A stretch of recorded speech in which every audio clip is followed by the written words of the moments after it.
الحمدللہ وحدہ والصلاة والسلام علی من لا نبی بعدہ ولا رسول بعدہ ولا معصوم بعدہ اما بعد فاعوذ باللہ من الشیطان الرجیم بسم اللہ الرحمن الرحیم ان تعذبهم فإنهم عبادك وإن تغفر لهم فإنك أنت العزيز الحكيم وقال في مقام آخر وامتازوا اليوم أيها المجرمون وقال النبي صلى الله عليه وسلم هذه الرواية عن عثمان بن عفان رضي الله تعالى عنه قال قال رسول الله صلى الله عليه وسلم خيركم من تعلم القرآن وعلمه صدق اللہ العظیم. درود شریف پڑھیں. اللہم صل علی محمد وعلی آل محمد کما صلیت علی ابراہیم وعلی آل ابراہیم انک حمید مجید. اللہم بارک علی محمد وعلی آل محمد کما بارکت علی ابراہیم وعلی آل ابراہیم انک حمید مجید. اللہم صل وسلم علی روح محمد فی الارواح وصل وسلم علی جسد محمد فی الاجساد وصل وسلم على قلب محمد في القلوب وصل وسلم على قبر محمد في القبور. رضينا بالله ربا وبالإسلام دينا وبمحمد صلى الله عليه وسلم نبيا. ان تعذبهم، اے اللہ اگر ان لوگوں کو آپ عذاب دیں گے فإنهم عبادک، یہ تو آپ کے بندے ہیں، یہ تو آپ کی کیا ہے؟ بندے. وإن تغفر لهم، اور اگر آپ عذاب نہ دے اور بخش دے ان کو فإنک انت العزیز الحکیم، آپ غالب ہے اور حکمت والا ہے. قیامت والے دن بہت سے لوگ ایسے ہوں گے کہ اعمال نامہ دیکھ کر جہنم کے مستحق ہوں گے. اللہ رب العزت اعلان فرمائیں گے جاؤ میں نے تمہیں معاف کر دیا. تو فإنک انت العزیز الحکیم، اللہ غالب ہے، حکمت والا ہے. ہم نہیں سمجھتے اس کی حکمت کو، لیکن اس کے حکیم ہونے پر ہمارا ایمان ہے. وہ غالب ہے، کوئی بھی وہاں پر یہ نہیں پوچھ سکے گا کہ اس کو جنت میں کیوں جانے دیا اور گناہوں کو کیسے بخش دیا.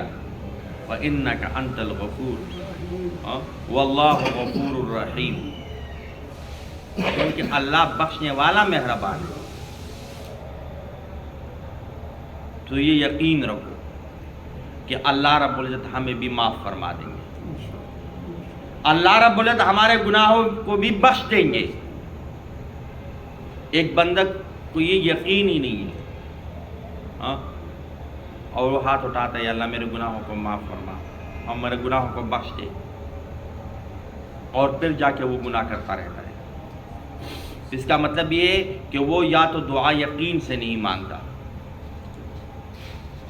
گناہ یقین سے نہیں مانگتا۔ جو بندہ دعا یقین سے مانگتا ہے نا، اللہ رب العزت اس کی دعا کو قبول کرتا ہے، چاہے اس کی صورت ہمیں نظر آتی ہو یا نہیں آتی۔ اور یہ کیسے کہ جب قیامت والے دن ایک بندہ جہنم کا مستحق تھا، اس کی بخشش ہو گئی اور جنت کی طرف چلا جائے گا، وجہ یہ ہے کہ دنیا میں وہ دعائیں بہت مانگ رہا تھا لیکن دنیا میں کوئی دعا قبول نہیں ہوئی، تو کہا جائے گا کہ دیکھو اس کی یہ وہ دعائیں ہیں جو قبول نہیں ہوئی تھی اور آپ کے لیے آخرت میں ذخیرہ ہو گئی۔ تو بندہ ادھر کہے گا کاش دنیا میں میری کوئی دعا قبول ہی نہ ہوئی۔ تو دعا مانگنی ہے یقین سے مانگنی ہے۔ اب ہم کہتے ہیں نا یا اللہ مجھے 1,00,000 روپے چاہیے، مجھے 1,00,000 روپے دے، اور ہم ہاتھ اٹھا کے دعا مانگ رہے۔ تو ایک صورت تو یہ ہے کہ وہ 1,00,000 روپے ہمیں مل جائے، دوسری صورت یہ ہے کہ وہ 1,00,000 روپے تو نہیں ملے لیکن کوئی مصیبت، کوئی بیماری، کوئی تکلیف، کوئی آفت ایسی آنی تھی جس پہ 1,00,000 روپے کا خرچہ ہونا تھا، تو اس سے ہم بچ گئے، اس سے ہم یہ دوسری صورت ہے دعا کی قبولیت کی۔ الحمدللہ یہدیکم اللہ۔ تیسری صورت وہ 1,00,000 روپے بھی نہیں ملے، وہ مصیبت بیماری بھی آئی، تو وہ تیسری صورت وہ قیامت میں ذخیرہ ہے، آخرت کے لیے کیا ہے؟ ذخیرہ ہے۔ تو ان تعذبہم فإنہم عبادک، اگر ان کو عذاب دو گے یا اللہ تو یہ آپ کے بندے ہیں، وَإِن تَغْفِرْ لَهُمْ، اگر آپ بخش دو گے فَإِنَّكَ أَنْتَ الْعَزِيزُ الْحَكِيمُ، آپ حکمت والے اور غالب ہیں۔ سعید ابن جبیر رضی اللہ تعالیٰ عنہ نے اس ایک آیت کو پڑھ کر صبح کر ان تغفر لہم، کیا مطلب؟ یا اللہ ہمیں معاف کر دے، یا اللہ ہمیں بخش دے، ہم بھی تو آپ کے بندے ہیں اور آپ غفور الرحیم ہیں، اور رمضان کا مہینہ ہو اور ہم اللہ سے اپنی بخشش نہ کروائیں اور اللہ رب العزت بخش نہ دے، تو ہم کوشش کریں گے کہ ہم اپنے گناہوں کی معافی مانگیں گے، 1 مرتبہ نہیں 1000 مرتبہ مانگیں گے، بار بار مانگیں گے، استغفار کریں گے، یا اللہ ہمارے گناہوں کو معاف فرما، یا اللہ ہمارے گناہوں کو معاف فرما، اور اللہ رب العزت معاف کرے گا۔ کیوں؟ اس لیے کہ واللہ غفور الرحیم، واللہ غفور الرحیم۔ وَامْتَازُوا الْيَوْمَ أَيُّهَا الْمُجْرِمُونَ، اے مجرموں، او مجرموں، آج قیامت کے دن فرمان برداروں سے علیحدہ ہو جاؤ۔ یہاں نا جب ہم کسی جگہ پہ جاتے ہیں نا، ہمارے پاس وہ کاغذات پورے نہیں ہوتے، تو وہ پھر ہم جن کے کاغذات پورے ہوتے ہیں ان کے درمیان میں کھڑے ہو جاتے ہیں لائن میں، تاکہ ہم بھی نکل جائیں۔ جس طرح آج کل نا راشن وغیرہ تقسیم ہوتا ہو تو جن کے پاس شناختی نہیں ہوتا وہ بھی لائن میں کھڑا ہو جاتا ہے، کسی نہ کسی طریقے سے ہمیں بھی کچھ مل جائے گا۔ تو یہ جو مجرم لوگ ہیں قیامت والے دن یہ بھی نیکوکار اور صالحین کے صفوں میں کھڑے ہوں گے۔ تو یہاں سے کوئی ڈنڈا اٹھا کر آتا ہے نا، شناختی کارڈ دکھاؤ ہے نہیں، نکل جاؤ یہاں سے، نکل جاؤ۔ تو قیامت والے دن بھی اے مجرموں علیحدہ ہو جاؤ، ان نیکوکاروں سے، صالحین سے، میرے نیک بندوں سے علیحدہ ہو جاؤ۔ اللہ رب العزت ہماری حفاظت فرمائے۔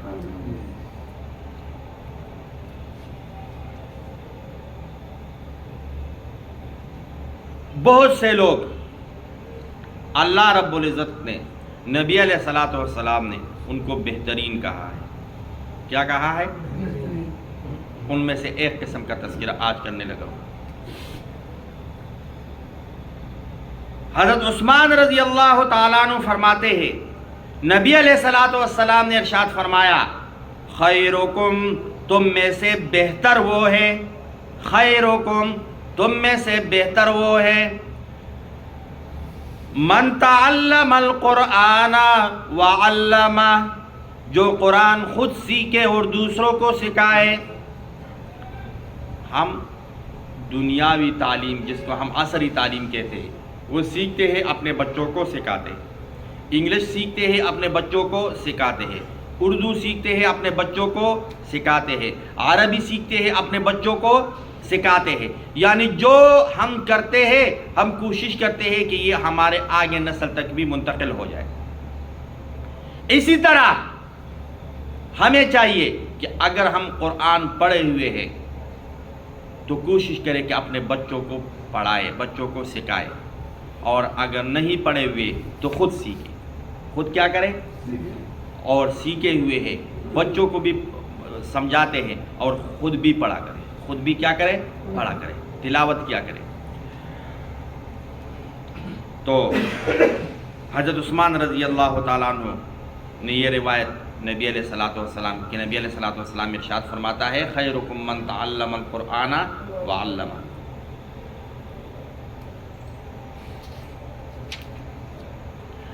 عن ابی سعید الخدری رضی اللہ تعالی عنہ قال قال رسول اللہ صلی اللہ علیہ وسلم یقول الرب تبارک وتعالی من شغلہ القرآن عن ذکری ومسألتی اعطیتہ افضل ما اعطی السائلین وفضل کلام اللہ علی سائر الکلام کفضل اللہ علی خلقی.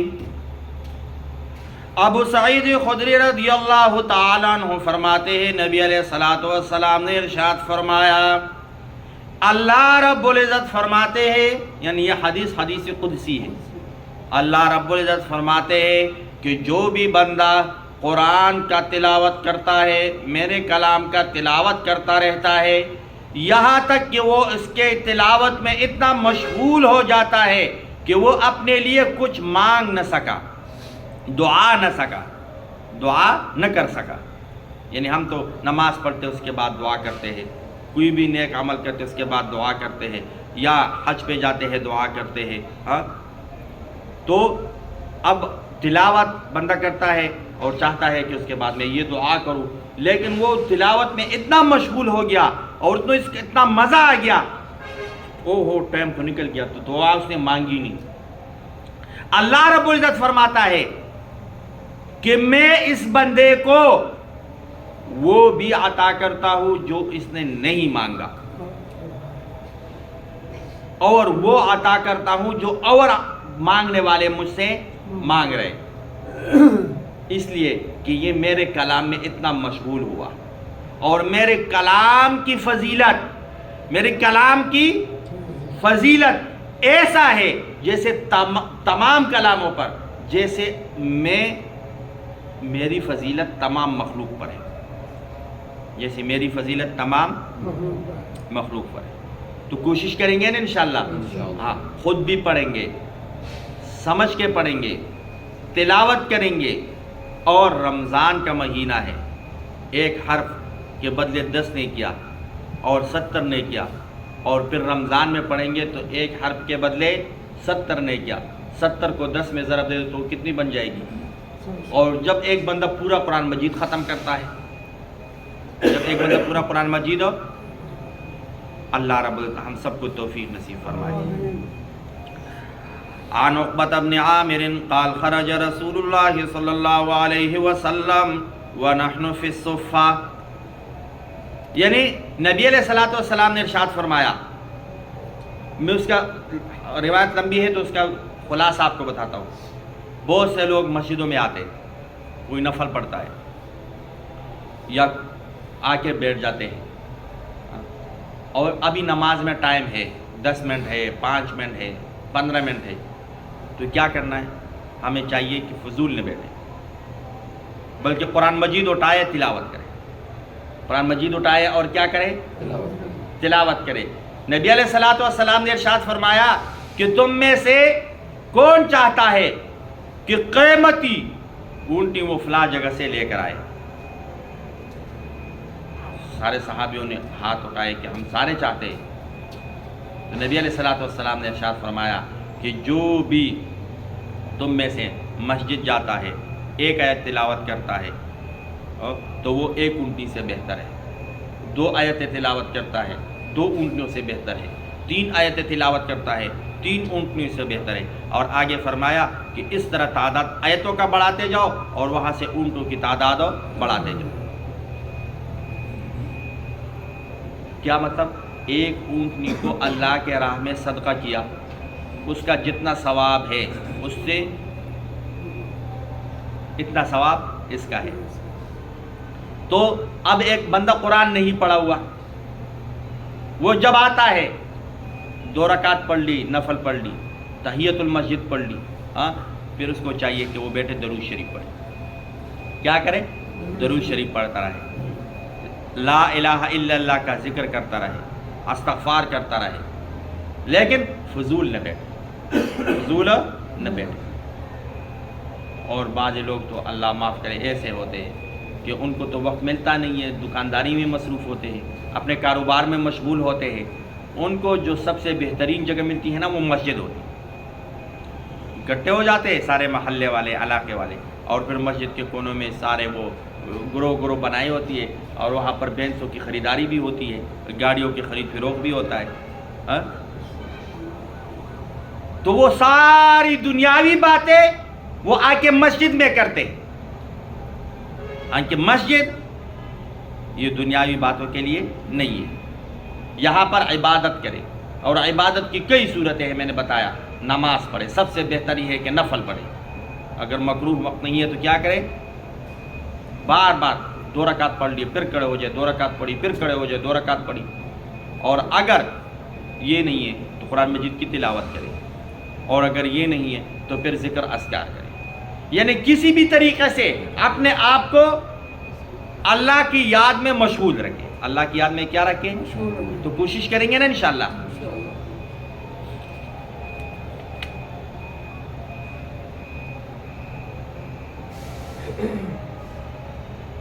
عن عبداللہ بن عمر رضی اللہ تعالی عنہ قال قال رسول اللہ صلی اللہ علیہ وسلم، عبداللہ ابن عمر رضی اللہ تعالیٰ عنہ فرماتے ہیں نبی علیہ الصلوۃ والسلام نے ارشاد فرمایا کہ حسد 2 شخصوں کے سوا کسی پر جائز نہیں۔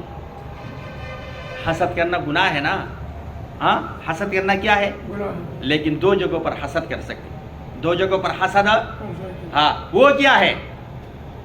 ایک وہ جس کو اللہ جل جلالہ نے قرآن شریف کی تلاوت عطا فرمائی اور وہ دن رات اس میں مشغول رہتا ہے، اس پر حسد کر سکتے کہ میں بھی ایسا بنوں یا اس سے زیادہ کروں۔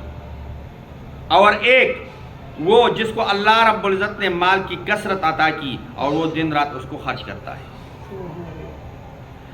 عن عبداللہ بن عمر رضی اللہ تعالی عنہ قال قال رسول اللہ صلی اللہ علیہ وسلم لا حسد الا علی اثنین رجل آتاہ اللہ القرآن فهو يقوم به آناء الليل وآناء النهار ورجل آتاه الله مالا فهو ينفق منه آناء الليل وآناء النهار رواه البخاری والترمذی والنسائی۔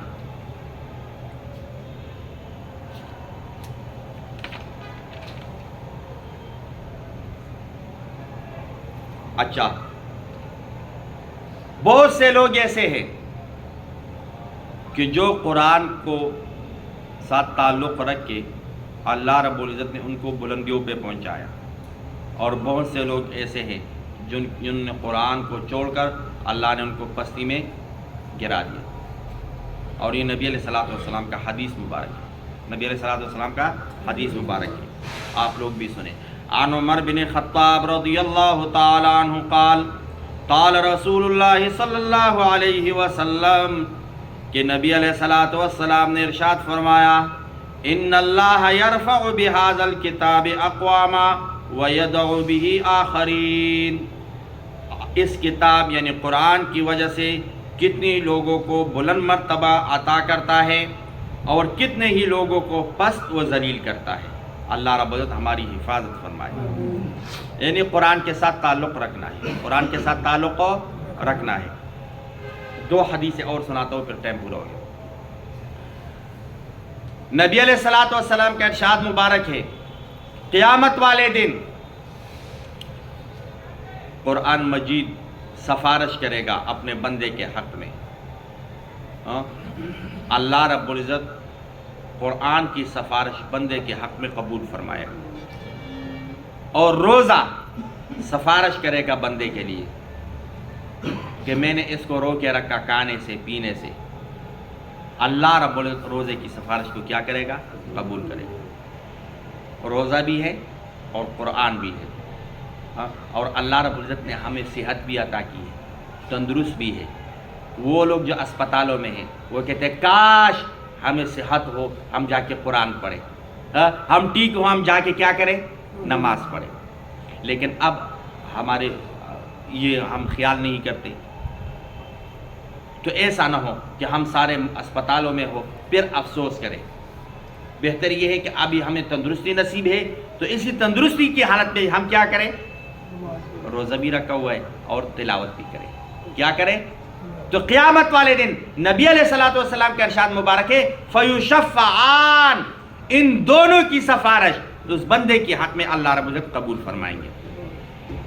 ایک حدیث آخری، نبی علیہ الصلوۃ والسلام نے ارشاد فرمایا، القرآن حجت لک او علیک، قرآن کے ساتھ محبت کی، یہ قرآن قیامت والے دن تمہارے ساتھ محبت کرے گا۔ قرآن کے ساتھ پیار کیا، یہی قرآن قیامت والے دن تمہارے ساتھ کیا کرے گا؟ پیار کرے گا۔ اور اگر قرآن کے ساتھ نہ محبت کی، نہ قرآن کے ساتھ پیار کیا، نہ قرآن کی تلاوت کی، نہ قرآن کو سمجھا اور نہ خود سمجھا، نہ اپنے بچوں کو سمجھایا، تو پھر کیا ہوگا؟ قیامت والے دن یہی قرآن پھر وہی کرے گا ہمارے ساتھ جس طرح ہم نے دنیا میں اس قرآن کے ساتھ کیا ہے۔ اللہ رب العزت معاف فرمائے۔ تو قرآن، نبی علیہ الصلوۃ والسلام ارشاد فرماتا ہے، یہ قرآن قیامت والے دن تمہارے حق میں گواہ ہے، سب سے مضبوط گواہ ہے، آپ کے لیے ڈال ہے، اور آپ کو جہنم سے بچائے گا، اور آپ کی سفارش کرے گا، اور آپ کو جنت میں لے جائے گا۔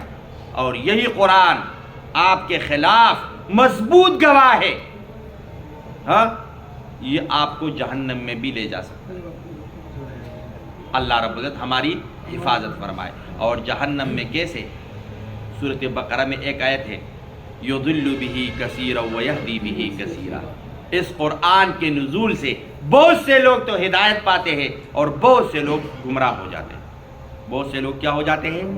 کیسے؟ جب قرآن نازل ہو رہا آتا ہے تو ایمان والے، ان کے ایمان میں اضافہ ہو جاتا ہے، وحی آ گئی، جبرائیل علیہ السلام آئے، نبی علیہ الصلوۃ والسلام نے تلاوت کی فلاں سورت، فلاں آیت، فلاں رکوع، تو مسلمان خوش ہو گئے اور ان کے ایمان میں کیا ہوا؟ اضافہ ہوا، ان کی تلاوت شروع کر دی، ان پر عمل کرنا شروع کر دیا۔ اور جو منافق ہے، جو مشرک ہے، جو کافر ہے، وہ کہتے یہ جادوگر پھر کوئی نئی چیز لے کر آیا، یہ جادوگر پھر کوئی نئی چیز لے کر آیا، اور ہمیں ورغلانے کے لیے۔ تو ان کے ایمان میں اضافہ ہوتا ہے اور ان کا بیڑا اور غرق ہو جاتا ہے۔ تو یضل بہ من یشاء ویہدی بہ من یشاء۔ اللہ رب العزت ہماری حفاظت فرمائے۔ جس طرح ہم قرآن سے محبت کرتے ہیں، یا اللہ یہی قرآن قیامت والے دن ہمارے حق میں گواہ بنانا اور ہمارے خلاف گواہ نہ بنانا۔ کس کس کا ارادہ ہے؟ انشاءاللہ خود بھی تلاوت کیا کریں گے، اور اپنے گھروں میں بھی، بچوں کو بھی، عورتوں کو بھی، بڑوں کو بھی، چھوٹوں کو بھی، سب کو بتائیں گے کہ قرآن مجید کی کیا کرے؟ تلاوت کرے۔ اور جو بندہ رمضان مبارک کے مہینے میں جو عادت اپناتا ہے، پورے سال پھر وہی عادت میں وہ کیا چلتا رہتا ہے۔ ہم نے تلاوت شروع کر دی، اللہ رب العزت ہمیں توفیق دے کر ہم پورے سال بھی اسی طرح ترتیب بنائیں گے۔ ہم نے نفل پڑھ لی تو پورے سال ہم وہی ترتیب بنائیں گے۔ اور نبی علیہ الصلوۃ والسلام کی وہ آمین. اور جبرائیل علیہ السلام کی وہ دعا کہ جو رمضان کا مہینہ پائے اور اپنی مغفرت اللہ سے نہ کروائے ہلاک. اللہ رب العزت ایسا نہ ہو کہ اس دعا کی بدعا کی زد میں ہم آ جائیں اور ہم بھی ہلاک ہوں. اللہم انا نجعلک فی نحورہم ونعوذ بک شرورہم. ہاتھ اٹھائیں دعا کرے. الحمدللہ رب العالمین والعاقبۃ للمتقین والصلاۃ والسلام علی سید الانبیاء والمرسلین وعلی آلہ واصحابہ اجمعین. یا اللہ جتنے لوگوں نے روزے رکھے ہیں یا اللہ سب کے روزوں کو قبول فرما. یا اللہ سب کی نمازوں کو قبول فرما, سب کی تلاوتوں کو قبول فرما. یا اللہ ہمیں قرآن کے ساتھ جس طرح ہمارا ایمان ہے قرآن پر, اس طرح قرآن کے ساتھ محبت نصیب فرما, تلاوت نصیب فرما. گھروں میں, آفس میں, دکانوں میں, بازاروں میں تلاوت کرنے کی توفیق عطا فرما. یا اللہ جو لوگ قرآن کی خدمت کر رہے ہیں کسی بھی صورت میں, یا اللہ ان کی مدد و نصرت فرما. یا اللہ جتنے لوگ حج اور عمرہ کا ارادہ کر چکے ہیں یا اللہ ابھی سے ان کا حج اور عمرہ قبول فرما. اور ہم سب کو بھی اس رمضان کی مبارک مہینے میں ہم دعا کرتے ہیں یا اللہ آپ کی طرف ہاتھ اٹھائے ہوئے ہیں, ہم سب کو عمرے کی سعادت نصیب فرما, ہم سب کو حج کی طاقت عطا فرما, حرمین شریفین کی زیارت نصیب فرما, نبی علیہ الصلوۃ والسلام کی شفاعت نصیب فرما. یا اللہ جنت ہم مانگتے ہیں یا اللہ ہمیں جنت عطا فرما. یا اللہ ہم جہنم سے پناہ مانگتے ہیں, ہمیں جہنم سے پناہ عطا فرما. یا اللہ بہت سے گناہگار ہیں ہم, بہت سے گناہ ہم نے کیے ہیں. یا اللہ آپ غفور الرحیم ہے. یا اللہ ہمارے سب کے سب گناہ معاف فرما. یا اللہ ہمارے سب کے سب گناہ معاف فرما. یا اللہ جتنی زندگی باقی ہے اسلام والی نصیب فرما, سنتوں پر عمل کرنے والی نصیب فرما. یا اللہ موت آئے تو ایمان کے ساتھ نصیب فرما, آخر وقت میں یہ کلمہ نصیب فرما, لا الہ الا اللہ محمد رسول اللہ برحمتک یا ارحم الراحمین.